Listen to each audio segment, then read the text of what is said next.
crossed lines. Most of the Fat Controller's engines accepted diesels. James had never liked them. "They're all right," said Henry. "Just mixed traffic engines like you and me." "Mixed up engines, you mean?" James grunted. "With windows at each end. How can they know if they're coming or going?" "Toby has 2 cabs," remarked Duck, "and he gets on all right." "Toby's just a little engine," scoffed James. "If an important engine like me didn't know which way to turn, what would the railway come to?" All the engines agreed that James was becoming much too puffed up in his smokebox. "Making out his royalty or something," grumbled Henry. "It's disgusting." "I knew an engine called King James," remarked Duck, "in the old days at Paddington. King James I he was, but he didn't swank about like that." "Oh, dinna be telling James that," pleaded Donald. "It's even more of a misery he'll be making all lives." "Exactly," agreed Henry. "But who's going to trim his wheels for him?" The engines tried all sorts of ideas, but nothing worked. James grew so conceited that the others were glad when he was away. Even the coaches twittered anxiously to each other if they thought he was to pull them. One day James came to the shed, fuming with rage. "Shunting," he snorted. "Where are Donald and Douglas? They should be here for jobs like that." But the twins were helping on Edward's branch line, so James had to do the work himself. James's train had long trucks called well wagons. These have bogie wheels at each end, with a low section between them.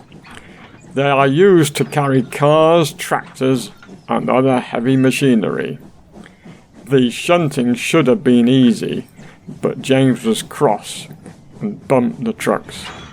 "Ho, ho, ho, ho," they cried. Some of them slipped their brakes on to spite James. The weather was damp and misty too, so the shunting took a long time. At last, James had only 2 trucks to fetch before his train was ready. Because of the mist, the signalman sometimes found it hard to see what was happening. James's driver told him that James would whistle when they had collected all the trucks and were clear of the points. They had almost finished when suddenly James heard a sharp peep peep from another engine close by.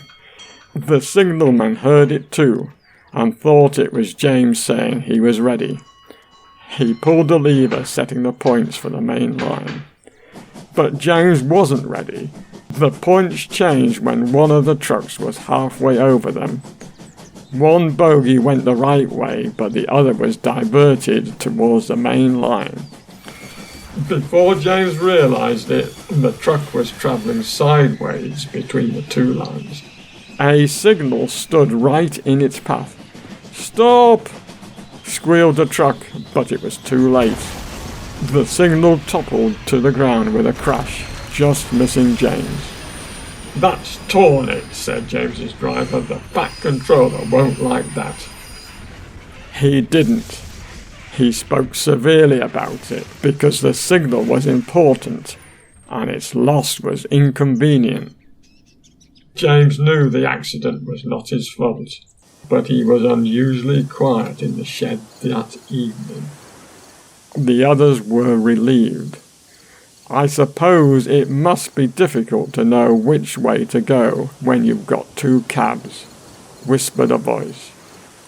"But to go 2 ways at once with only 1 cab, that really is something." James pretended he hadn't heard.